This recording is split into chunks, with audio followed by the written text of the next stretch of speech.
Hello दोस्तों, welcome to my channel PR knowledge centre. आप लोग का स्वागत है हमारे चैनल पे। भारत की भौतिक भूगोल जो कि क्लास 11 का एनसीईआरटी है, इसमें ज्योग्राफी का है ये। इसमें आज हम करेंगे जलवायु के बारे में, जो कि बहुत इंटरेस्टिंग चैप्टर है और बहुत ही इंपॉर्टेंट चैप्टर है, खासकर यूपीएससी के लिए। और तो बाकी जो बच्चे पढ़ते हैं 11 वगैरह सब पढ़ सकते हैं इसको। तो खासकर यूपीएससी के लिए बोलना चाहूंगी, अगर इस वीडियो को आप 2-3 बार देखिए और सेल्फ नोट्स बनाइए। और हाँ, मैप ज़रूर अपने सामने रखा करिए जब भी ज्योग्राफी पढ़ा करिए, ताकि एटलस की बुक रख लीजिए ताकि जो भी पोर्शन करवाए जाएँ उसको आप देख सकें, अच्छे से समझ सकें। तो इतना ही कहना चाहूँगी। बाकी आपको अगर चैनल पसंद आता है तो प्लीज़ लाइक, शेयर, सब्सक्राइब ज़रूर करें। और टेस्ट के लिए भी हम जल्दी से ही जल्द टेस्ट करवाने वाले हैं। आरओ का टेस्ट भी करवाया गया है। यूपीएससी का 2-3-4 टेस्ट हुआ है, उसको आप देख सकते हैं। तो चलिए स्टार्ट करते हैं, टाइम बहुत कम है। तो लेट्स स्टार्ट।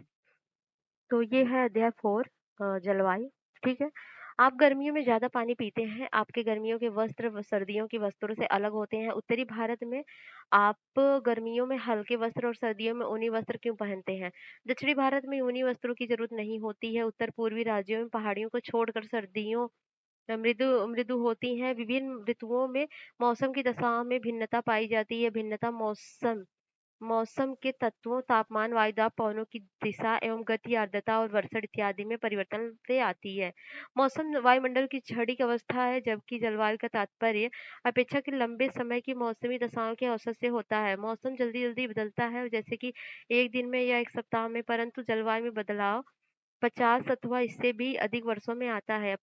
अपनी पहले की कक्षाओं में आप मानसून के बारे में पढ़ चुके हैं। आपको मानसून शब्द का अर्थ भी ज्ञात है। मानसून से अभिप्राय ऐसी जलवायु से है जिसमें ऋतु के अनुसार पवनों की दिशा में उत्क्रमण हो जाता है। भारत की जलवायु उष्ण मानसूनी, जो दक्षिणी एवं दक्षिण पूर्वी एशिया में पाई जाती है। मानसून जलवायु में एकरूपता एवं विविधता।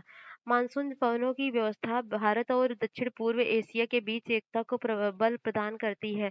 मानसून जलवायु की व्यापक एकता के एक दृष्टिकोण से किसी को भी जलवायु की प्रादेशिक भिन्नताओं की उपेक्षा नहीं करनी चाहिए। यही भिन्नता भारत के विभिन्न प्रदेशों के मौसम और जलवायु को एक दूसरे से अलग करती है। उदाहरण के लिए दक्षिण में केरल तथा तमिलनाडु की जलवायु, उत्तर में उत्तर प्रदेश तथा बिहार की जलवायु से अलग है। फिर भी इन सभी राज्यों की जलवायु मानसून प्रकार की है। भारत की जलवायु में अनेक प्रादेशिक भिन्नताएं हैं, जिन्हें पवनों की प्रतिरूप, तापक्रम, वर्षा ऋतुओं की लय तथा आर्द्रता एवं शुष्कता की मात्रा में भिन्नता के रूप में देखा जा सकता है। इन प्रादेशिक विविधताओं का जलवायु के उपवर्गों के रूप में वर्णन किया जा सकता है। आइए अब हम तापमान, पवनों, वर्षा की इन प्रादेशिक विविधताओं का जरा गौर से अवलोकन करें। गर्मियों में पश्चिमी मरुस्थल में तापक्रम कई बार 55 डिग्री सेल्सियस को स्पर्श कर लेता है, जबकि सर्दियों में लेह के आसपास तापमान 45 डिग्री सेल्सियस तक गिर जाता है। राजस्थान के चूरू जिले में जून के महीने के किसी एक दिन का तापमान 50 डिग्री सेल्सियस अथवा इससे अधिक हो जाता है, जबकि उसी दिन अरुणाचल प्रदेश के तवांग जिले में तापमान मुश्किल से 19 डिग्री सेल्सियस तक पहुंचता है। दिसंबर की किसी रात में लद्दाख के द्रास में रात का तापमान 45 डिग्री सेल्सियस तक गिर जाता है, जबकि उसी रात को तिरुवनंतपुरम अथवा चेन्नई में तापमान 20 डिग्री सेल्सियस या 22 डिग्री सेल्सियस रहता है।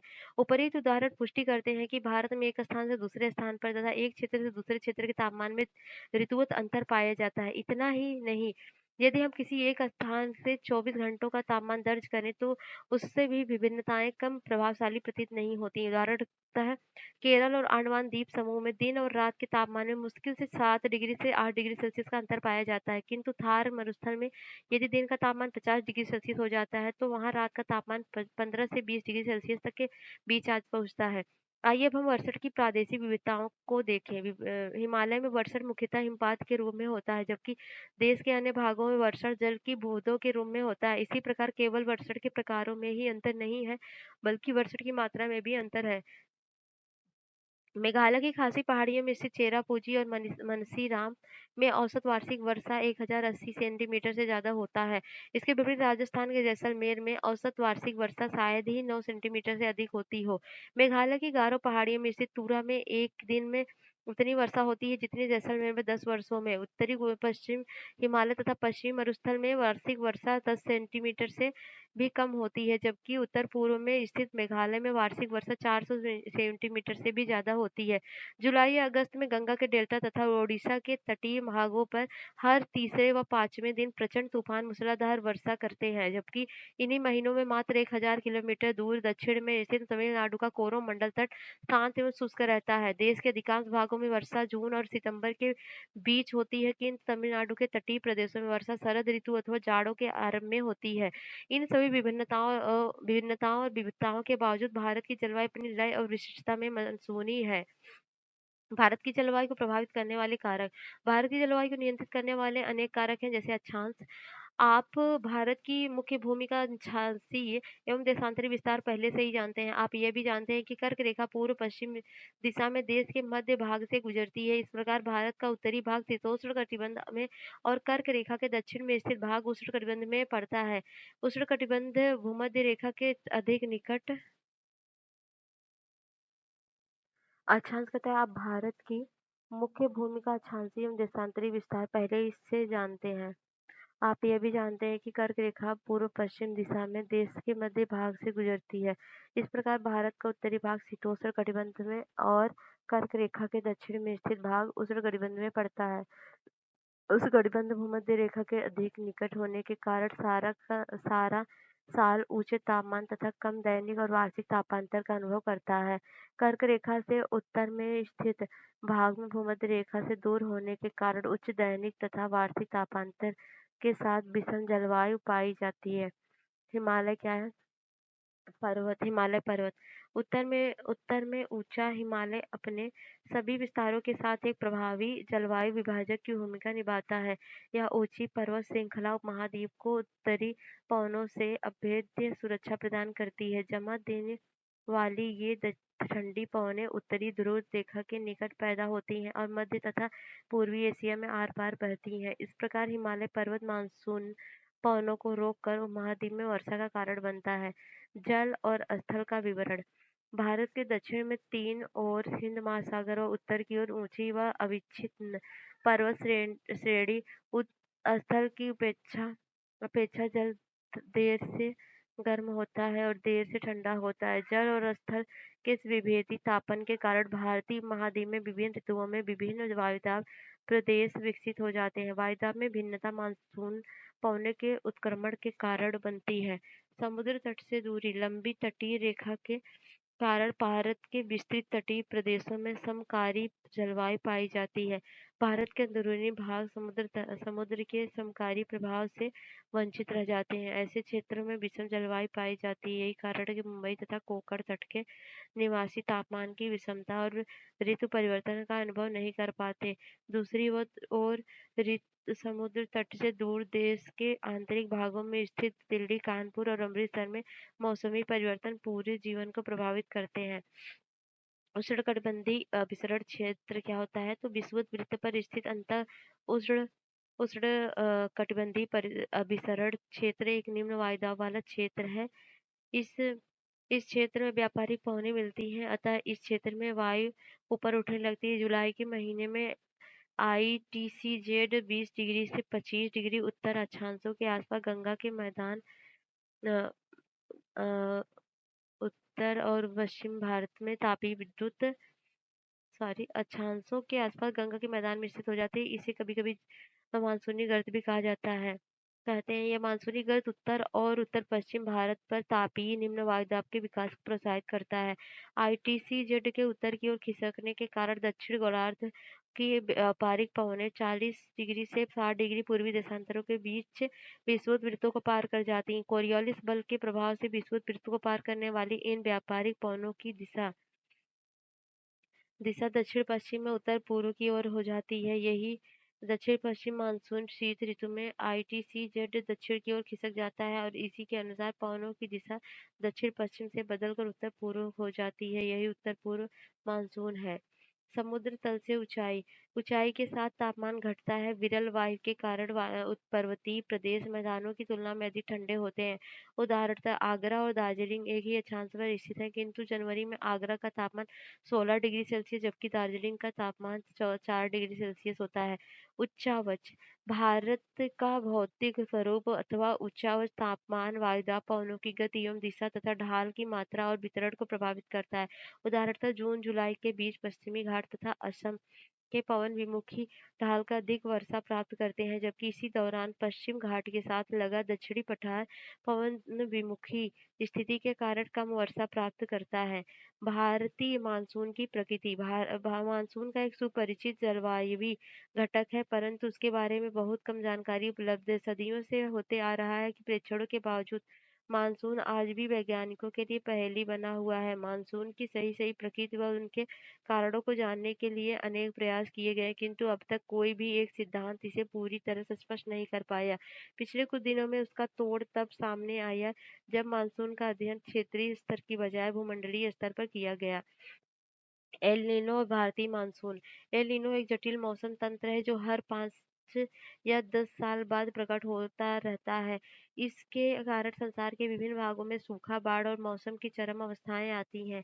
इस तंत्र में महासागरीय वायुमंडलीय परिघटनाएं शामिल होती हैं। पूर्वी प्रशांत महासागर में पेरू के तट के निकट उष्ण समुद्री धारा के रूप में प्रकट होता है। इससे भारत सहित अनेक स्थानों का मौसम प्रभावित होता है। एल नीनो भूमध्य रेखीय उष्ण समुद्री धारा का विस्तार मात्र है जो अस्थायी रूप से ठंडी पेरुवियन अथवा हम्बोल्ट धारा पर स्थापित हो जाती है। धारा पेरू तट के जल का तापमान 10 डिग्री सेल्सियस तक बढ़ा देती है। इसके निम्नलिखित परिणाम होते हैं: भूमध्य रेखीय वायुमंडलीय परिसंचरण में विकृति, समुद्री जल के वाष्पन में अनियमितता और प्लवक की मात्रा में कमी, जिससे समुद्र में मछलियों की संख्या घट जाना। और एल नीनो का शाब्दिक अर्थ बालक ईसा है, क्योंकि यह धारा दिसंबर के महीने में क्रिसमस के आसपास नजर आती है। पेरू में दिसंबर गर्मी का महीना होता है। भारत में मानसून की लंबी अवधि के पूर्वानुमान के लिए एल नीनो का उपयोग होता है।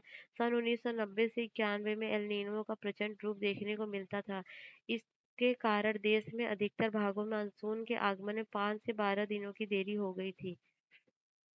ये देख सकते हैं चित्र, देखिए 1 जुलाई 15 जुलाई और ये 15 जुलाई 1 जुलाई को यहाँ पर मानसून आता है। और 15 जुलाई 10 जून को यहाँ मुंबई साइड, 5 जून को ये केरल साइड, सॉरी 1 जून को यहाँ पर केरल साइड और 5 जून को यहाँ पर देखेंगे केरल और कर्नाटक के बीच। दक्षिण एशिया क्षेत्र में वर्षा के कारणों का व्यवस्थित अध्ययन मानसून के कारणों को समझने में सहायक करता है। इसके कुछ विशेष प्रकार: मानसून का आरंभ तथा उसका स्थल की ओर बढ़ना और मानसून में विच्छेद। मानसून का आरंभ 19वीं सदी के अंत में यह व्याख्या की गई कि गर्मी के महीनों में स्थल और समुद्र की विभेदित तापन की मानसूनी पवनों के महाद्वीपों की ओर चलने के लिए मंच तैयार करता है। अप्रैल और मई के महीनों में जब सूर्य कर्क रेखा पर लंबवत चमकता है तो हिंद महासागर के उत्तर में स्थित विशाल भूखंड अत्यधिक गर्म हो जाता है। इसके परिणामस्वरूप उपमहाद्वीप के उत्तर पश्चिमी भाग पर एक गहन न्यून दाब क्षेत्र विकसित हो जाता है, क्योंकि भूखंड के दक्षिण में हिंद महासागर अपेक्षाकृत धीरे धीरे गर्म होता है। निम्न वायुदाब केंद्र विषुवत रेखा के उस पार से दक्षिण पूर्वी स्तनमार्गी पवनों को आकर्षित कर लेता है। इन इन दशाओं में अंतः उष्णकटिबंधीय अभिसरण क्षेत्र उत्तर की ओर स्थानांतरित हो जाता है। इस प्रकार दक्षिण पश्चिमी मानसूनी पवनों को दक्षिण पूर्वी सन्मार्गी पवनों के विस्तार के रूप में देखा जा सकता है, जो भूमध्य रेखा को पार करके भारतीय महाद्वीप की ओर विक्षेपित हो जाती है। ये पवनें भूमध्य रेखा को 40 पूर्वी तथा 60 पूर्वी देशांतर रेखाओं के बीच पार करती है। अंतः उष्णकटिबंधीय अभिसरण क्षेत्र की स्थिति में परिवर्तन का संबंध हिमालय के दक्षिण में उत्तरी मैदान को ऊपर से पश्चिमी जेट प्रवाह द्वारा अपनी स्थिति के प्रत्यावर्तन से भी है, क्योंकि पश्चिमी जेट प्रवाह के इस क्षेत्र से खिसकते ही दक्षिण भारत में 15 उत्तर अक्षांश पर पूर्वी जेट प्रवाह विकसित हो जाता है। इसी पूर्वी जेट प्रवाह को मानसून के प्रस्फोट के लिए जिम्मेदार माना जाता है। मानसून का भारत में प्रवेश: दक्षिण पश्चिमी मानसून केरल तट पर 1 जून को पहुंचता है और शीघ्र ही 10 और 13 जून के बीच ये आर्द्र पवनें मुंबई व कोलकाता तक पहुंच जाती है। मध्य जुलाई तक संपूर्ण महाद्वीप दक्षिण पश्चिम मानसून के प्रभावाधीन हो जाता है। मानसून में विच्छेद: दक्षिण दक्षिण पश्चिम मानसून काल में एक बार कुछ दिनों तक वर्षा होने के बाद यदि एक दो या कई सप्ताह तक वर्षा ना हो तो इसे मानसून विच्छेद कहा जाता है। ये विच्छेद विभिन्न क्षेत्रों में विभिन्न कारणों से होते हैं, जो निम्नलिखित हैं: उत्तरी भारत के विशाल मैदानों में मानसून का विच्छेद उष्णकटिबंधीय चक्रवातों की संख्या कम हो जाने से और अंतः उष्णकटिबंधीय परिसरण की स्थिति में बदलाव आने से होता है। पश्चिम तट में मानसून विच्छेद तब होता है जब आर्द्र पवनें तट के समानांतर चलने लगे। राजस्थान में मानसून विच्छेद तब होता है जब वायुमंडल के निम्न स्तरों पर तापमान की विलोमता वर्षा करने वाली आर्द्र पवनों को ऊपर उठने से रोक देती है।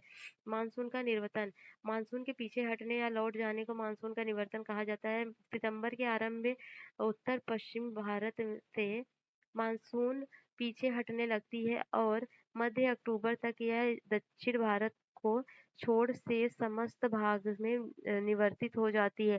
लौटती हुई मानसून पौने बंगाल की खाड़ी से जल वाष्प ग्रहण करके उत्तर पूर्वी मानसून के रूप में तमिलनाडु में वर्षा करती है। ऋतुओं ऋतुओं की लय। तो भारत की जलवायु दशाओं को उसके वार्षिक ऋतु चक्र के माध्यम से सर्वश्रेष्ठ ढंग से व्यक्त किया जा सकता है। मौसम वैज्ञानिकों वैज्ञानिक वर्ष को निम्नलिखित 4 ऋतुओं में बाँटते हैं। पहला शीत ऋतु, ग्रीष्म ऋतु, दक्षिण पश्चिम मानसून की ऋतु और मानसून के निवर्तन की ऋतु। शीत ऋतु की बात करें तापमान। आमतौर पर उत्तरी भारत में शीत ऋतु नवंबर के मध्य से आरंभ होती है। उत्तरी मैदान में जनवरी और फरवरी सर्वाधिक ठंडे महीने होते हैं। इस समय उत्तरी भारत के अधिकांश भागों में औसत दैनिक तापमान 21 सेल्सियस से कम रहता है। रात्रि का तापमान काफी कम हो जाता है जो पंजाब और राजस्थान में हिमांक से नीचे हो जाता चला जाता है। इस ऋतु में उत्तरी भारत में अधिक ठंड पड़ने के मुख्य रूप से 3 कारण हैं।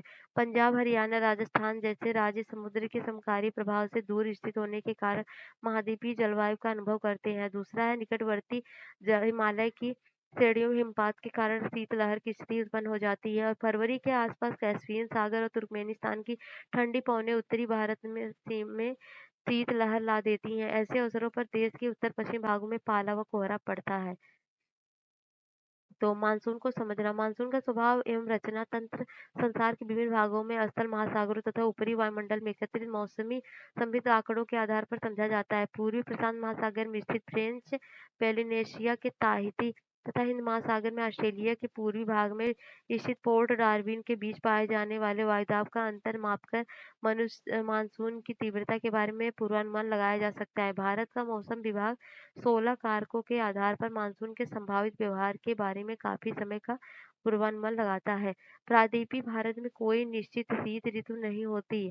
तटीय भागों में भी समुद्र के समकारी प्रभाव तथा भूमध्य रेखा के निकटता के कारण ऋतु के अनुसार तापमान के वितरण प्रतिरूप में शायद ही कोई बदलाव आता हो।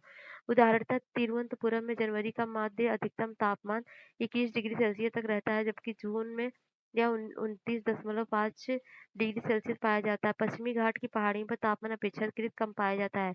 वायु दाब और पवनों की बात करते हैं तो दिसंबर के अंत तक 22 दिसंबर सूर्य दक्षिणी गोलार्ध के मकर रेखा पर सीधा चमकता है। इस ऋतु में मौसम की विशेषताएं उत्तरी मैदान में क्षीण उच्च वायुदाब का विकसित होना है।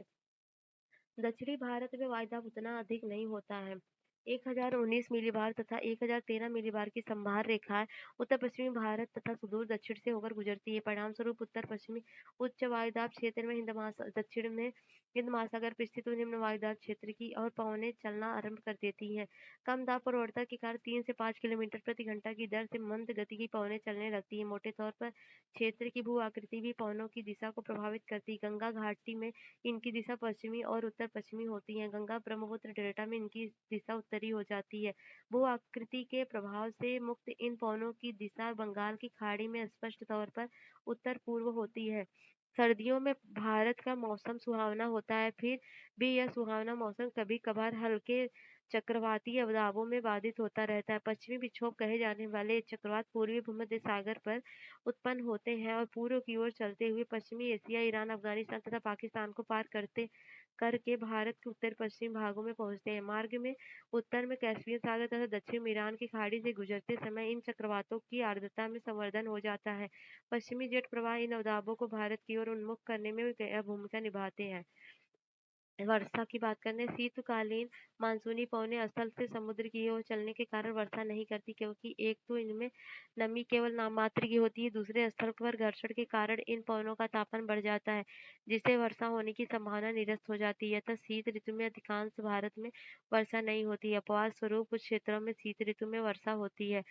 पहला है उत्तर पश्चिम भारत में भूमध्य सागर से आने वाले कुछ क्षीण शीतोष्ण कटिबंधीय चक्रवात पंजाब, हरियाणा, दिल्ली तथा पश्चिमी उत्तर प्रदेश में कुछ वर्षा करते हैं। कम मात्रा में होते हुए भी यह शीतकालीन वर्षा भारत में रबी की फसल के लिए उपयोगी होती है। लघु हिमालय में वर्षा हिमपात के रूप में होती है। यह वही हिम है जो गर्मियों के महीनों में में हिमालय से निकलने वाली नदियों में जल प्रवाह को निरंतर बनाए रखती है। वर्षा की मात्रा मैदानों में पश्चिम से पूर्व की ओर तथा पर्वत में उत्तर से दक्षिण की ओर घटती जाती है। दिल्ली में सर्दियों की औसत वर्षा 53 मिलीमीटर होती है। पंजाब और बिहार के बीच में वर्षा 18 से 25 मिलीमीटर के बीच रहती है। कभी-कभी देश के मध्य भागों एवं दक्षिण पश्चिम प्रायद्वीप के उत्तरी भागों में भी कुछ शीतकालीन वर्षा हो जाती है।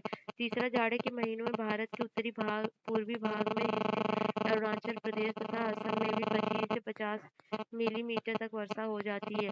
उत्तर पूर्वी मानसून पौने अक्टूबर से नवंबर के बीच बंगाल की खाड़ी को पार करते समय नमी ग्रहण कर लेते हैं और तमिलनाडु, दक्षिण आंध्र प्रदेश और दक्षिण पूर्वी कर्नाटक तक दक्षिण पूर्वी केरल में झंझावाती वर्षा करती है। ग्रीष्म ऋतु तापमान तापमान की बात करें तो मार्च से सूर्य के कर्क रेखा की ओर आभासी बढ़त के साथ ही उत्तरी भारत में तापमान बढ़ने लगता है और अप्रैल मई जून में उत्तरी भारत में स्पष्ट रूप से ग्रीष्म ऋतु होती है। भारत के अधिकांश भागों में तापमान 30 से 32 सेल्सियस तक पाया जाता है। मार्च में दक्कन पठार पर दिन का अधिकतम तापमान 38 डिग्री सेल्सियस हो जाता है, जबकि अप्रैल में गुजरात और मध्य प्रदेश में तापमान 38 से 43 सेल्सियस के बीच पाया जाता है। मई में ताप की यह पेटी और अधिक उत्तर में खिसक जाती है, जिससे देश के उत्तर पश्चिम भागों में 48 डिग्री सेल्सियस के आसपास तापमान का होना असामान्य बात नहीं है। दक्षिण भारत में ग्रीष्म ऋतु मृदु हो जाती है तथा उत्तरी भारत जैसी प्रखर नहीं होती है।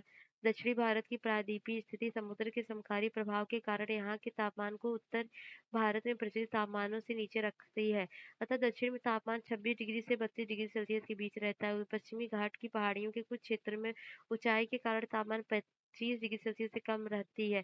तटीय भागों में तापमान समताप रेखाएं तट के समानांतर उत्तर दक्षिण दिशा में फैली है, जो प्रमाणित करती है कि तापमान उत्तरी भारत से दक्षिण भारत की ओर न बढ़कर तटों में भीतर की ओर बढ़ता है। गर्मी के महीनों में औसत न्यूनतम दैनिक तापमान भी काफी ऊंचा रहता है और यह 26 डिग्री सेल्सियस से शायद ही कभी नीचे जाता हो। वायु दबाव पौने देश के आधे उत्तरी भाग में ग्रीष्म ऋतु में अधिक गर्मी और गिरता हुआ वायदा पाया जाता है। उपमहाद्वीप में के गर्म हो जाने के कारण जुलाई के अंत में उष्णकटिबंधीय अभिसरण क्षेत्र उत्तर की ओर खिसक कर लगभग 25 डिग्री उत्तरी अक्षांश रेखा पर स्थित हो जाता है। मोटे तौर पर यह निम्न दाब की लंबाईमान मानसूनी द्रोणी उत्तर पश्चिम में थार मरुस्थल से पूर्व और दक्षिण दक्षिण पूर्व में पटना और छत्तीसगढ़ पठार तक विस्तृत होती है। अतः उष्णकटिबंधीय अपसरण क्षेत्र की स्थिति पवनों के धरातलीय संचरण को आकर्षित करती है, जिनकी दिशा पश्चिमी तट, पश्चिम बंगाल के तट पर तथा बांग्लादेश के समय साथ दक्षिण पश्चिमी होती है। उत्तरी बंगाल और बिहार की इन पवनों की दिशा पूर्वी और दक्षिण पूर्वी होती है। इस बात की चर्चा पहले की जा चुकी है कि दक्षिण पश्चिम मानसून की ये धाराएं वास्तव में विस्थापित भूमध्य रेखीय पूर्वा पवने मध्य जून तक इन पवनों का अंतः प्रवेश मौसम का वर्षा ऋतु की ओर बदलाव करता है। और उत्तर पश्चिम में अंतः उष्णकटिबंधीय अभिसरण क्षेत्र के केंद्र में दोपहर के बाद लू के नाम से विख्यात शुष्क तथा तप्त हवाएं चलती हैं, जो कई बार आधी रात तक चलती रहती हैं। मई में शाम के समय पंजाब, हरियाणा, पूर्वी राजस्थान और उत्तर प्रदेश में धूल भरी आंधियों का चलना एक आम बात है। यह स्थायी तूफान पीड़ादायक गर्मी से कुछ राहत दिलाते हैं, क्योंकि ये अपने साथ हल्की बारिश से सुखद व शीतल हवाएं लाते हैं। कई बार ये आर्द्रता भरी पवनें धुरोड़ी की परिधि की ओर आकर्षित होती है। शुष्क एवं आर्द्र वायु सहितियों के अचानक संपर्क में से स्थानीय स्तर पर तेज तूफान पैदा होते हैं। इन स्थानीय तूफानों के साथ तेज हवाएं, मूसलाधार वर्षा, यहाँ तक कि ओले भी आते हैं। ग्रीष्म ऋतु में आने वाले कुछ प्रसिद्ध स्थानीय तूफान की बात करें, आम्र वर्षा। ग्रीष्म ऋतु में के खत्म होते होते पूर्व मानसून बौछारें पड़ती हैं, जो केरल व तटीय कर्नाटक में ये एक आम बात है। स्थानीय आमतौर पर तूफानी वर्षा को आम्र वर्षा कहा जाता है, क्योंकि ये आमों को जल्दी पकने में सहायता देती हैं। दूसरी है फूलों वाली बौछार। इस वर्षा से केरल व निकटवर्ती कहवा उत्पादन क्षेत्र में कहवा के फूल खिलने लगते हैं। काल बैसाखी। असम और पश्चिम बंगाल में बैसाख के महीने में शाम को चलने वाली भयंकर और विनाशकारी वर्षा युक्त पवने हैं। इनकी कुख्यात प्रकृति का अंदाजा इनके स्थानीय नाम काल बैसाखी से लगाया जा सकता है, जिसका अर्थ है बैसाख के महीने में आने वाली तबाही। चाय, पटसन व चावल के लिए ये पवने अच्छी हैं। असम में इन तूफानों को बारदोली छीड़ा कहा जाता है। लू की बात करें तो उत्तरी मैदान में पंजाब से बिहार तक चलने वाली ये शुष्क, गर्म व पीड़ादायक पवने हैं। दिल्ली और पटना के बीच इनकी तीव्रता अधिक होती है। दक्षिण पश्चिम मानसून की ऋतु और वर्षा ऋतु। मई के महीने में उत्तर पश्चिम मैदानों में तापमान के तेजी से बढ़ने के कारण निम्न वायुदाब की दशाएं और अधिक गहराने लगती है। जून के आरंभ में ये दशाएँ इतनी शक्तिशाली हो जाती हैं कि हिंद महासागर से आने वाली दक्षिणी गोलार्ध की व्यापारिक पवनों को आकर्षित कर लेती हैं। दक्षिण-पूर्वी व्यापारिक पवनें भूमध्य रेखा को पार करके बंगाल की खाड़ी और अरब सागर में प्रवेश कर जाती है, जहाँ ये भारत के ऊपर विद्यमान वायु परिसंचरण में मिल जाती हैं। भूमध्य रेखीय गर्म समुद्री धाराओं के ऊपर गुजरने के कारण ये पवनें अपने साथ पर्याप्त मात्रा में आर्द्रता लाती हैं। भूमध्य रेखा को पार करके इनकी दिशा दक्षिण-पश्चिम हो जाती है और इसी कारण इन्हें दक्षिण-पश्चिम मानसून कहा जाता है। दक्षिण-पश्चिमी मानसून की ऋतु में वर्षा अचानक आरंभ हो जाती है। पहली बारिश का असर यह होता है कि तापमान में काफ़ी गिरावट आ जाती है। प्रचंड गर्जन और बिजली की कड़क के साथ इन आर्द्रता भरी पवनों का अचानक चलना प्राय मानसून का प्रस्फोट कहलाता है। जून के पहले सप्ताह में केरल, कर्नाटक, गोवा और महाराष्ट्र के तटीय भागों में मानसून फट पड़ता है, जबकि देश के आंतरिक भागों में जुलाई के पहले सप्ताह तक हो पाता है। मध्य जून से मध्य जुलाई के बीच 3 दिन के तापमान में 5 डिग्री से 8 डिग्री सेल्सियस की गिरावट आ जाती है। ज्यों ही ये पवनें स्थल पर पहुंचती हैं, उच्चावच और उत्तरी पश्चिम भारत पर स्थित तापीय निम्न वायुदाब इनकी दक्षिण-पश्चिम दिशा को संशोधित कर देती है। भूखंड पर मानसून तो शाखाओं में पहुंचती है, अरब सागर की शाखा और बंगाल की खाड़ी की शाखा। अरब सागर की मानसून पवनें अरब सागर से उत्पन्न होने वाली मानसून पवनें आगे 3 शाखाओं में बढ़ती हैं। पहला है, इनकी एक शाखा को पश्चिमी घाट रोकते हैं। ये पवनें पश्चिमी घाट की ढलानों पर 900 से 900 से 1200 मीटर की ऊंचाई पर चढ़ती हैं, अतः यह पवनें तत्काल ठंडी होकर सह्याद्री की पवन विमुखी ढाल का पश्चिमी तटीय मैदान में 250 से 400 सेंटीमीटर की भारी वर्षा करती हैं। पश्चिमी घाट को पार करने के बाद ये पवनें नीचे उतरती हैं और गर्म होने लगती हैं और इससे इन पवनों की आर्द्रता में कमी आ जाती है। परिणाम स्वरूप पश्चिमी घाट के पूर्व में इन पवनों से नाम मात्र की वर्षा होती है। कम वर्षा का क्षेत्र वृष्टि छाया क्षेत्र कहलाता है। कोझिकोड, मंगलोर और पुणे और बंगलोर में होने वाली वर्षा की मात्रा उनमें अंतर ज्ञात कीजिए। दूसरा है, अरब सागर से उठने वाली मानसून की दूसरी शाखा मुंबई के उत्तर में नर्मदा और तापी नदियों की घाटियों से होकर मध्य भारत में दूर तक वर्षा करती है। छोटा नागपुर पठार में इस शाखा से 15 सेंटीमीटर वर्षा होती है, यहाँ तक कि गंगा के मैदानों में प्रवेश कर जाती है और बंगाल की खाड़ी से आने वाली मानसून की शाखा में मिल जाती है। इस मानसून की तीसरी शाखा और सौराष्ट्र प्रायद्वीप कच्छ से टकराती है, जहाँ वहाँ से अरावली के साथ-साथ पश्चिमी राजस्थान को लागती है और बहुत ही कम वर्षा करती है। पंजाब और हरियाणा में भी यह बंगाल की खाड़ी से आने वाली मानसून की शाखा से मिल जाती है। ये दोनों शाखाएँ एक-दूसरे के सहारे प्रबलित होकर पश्चिमी हिमालय, विशेष रूप से धर्मशाला में वर्षा करती हैं। बंगाल की खाड़ी की मानसून पवनें बंगाल की खाड़ी की मानसून पवनों की शाखा म्यांमार के तट तथा दक्षिण-पूर्वी बांग्लादेश के एक थोड़े से भाग से टकराती है, किंतु म्यांमार के तट पर स्थित अराकान पहाड़ियाँ इन शाखा के एक बड़े हिस्से को भारतीय उपमहाद्वीप की ओर विक्षेपित कर देती है। इस प्रकार मानसून पश्चिम बंगाल, बांग्लादेश से दक्षिण-पश्चिम दिशा की ओर अपेक्षा दक्षिणी दक्षिणी व दक्षिण-पूर्वी दिशा से प्रवेश करती है। यहाँ से यह शाखा हिमालय पर्वत तथा भारत के उत्तर-पश्चिम में स्थित तापीय निम्नदाब के प्रभावाधीन 2 भागों में बढ़ जाती है।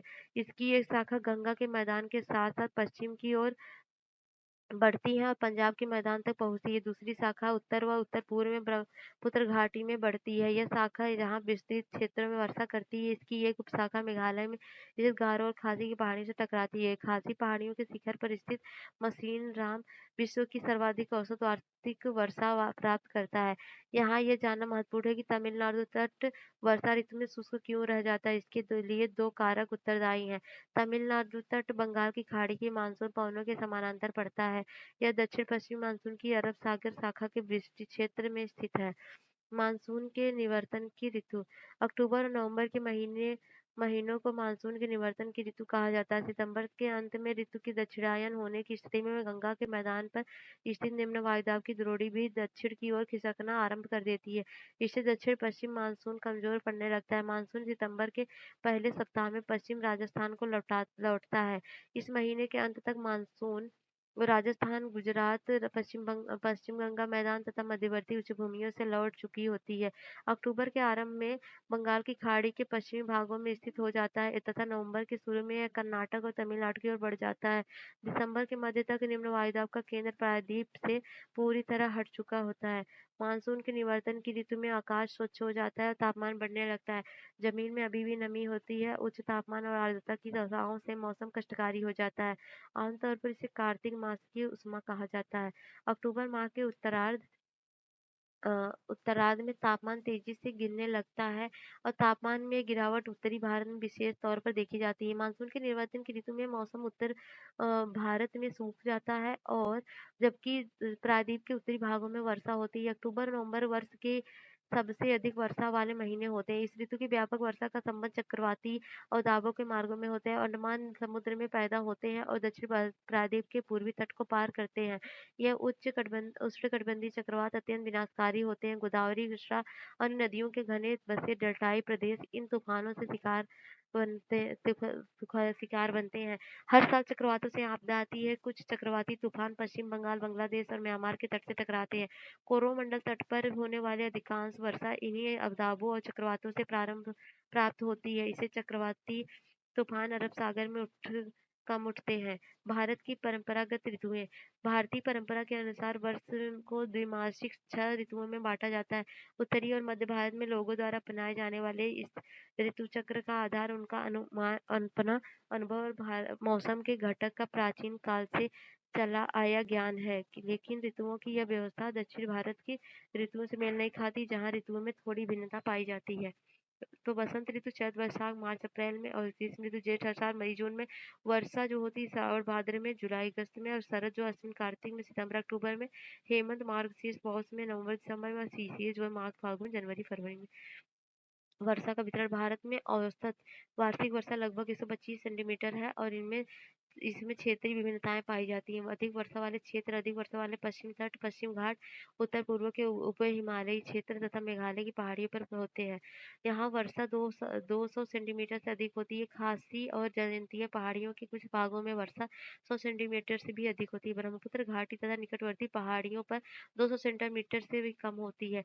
मध्य वर्षा मध्यम वर्षा के क्षेत्र गुजरात के दक्षिणी भाग में, पूर्वी तमिलनाडु, उड़ीसा सहित उत्तर पूर्वी प्रायद्वीप, झारखंड, बिहार, पूर्वी मध्य प्रदेश, उप हिमालय के साथ संलग्न गंगा का उत्तरी मैदान, कछार घाटी और मणिपुर में वर्षा 100 से 200 सेंटीमीटर के बीच होती है।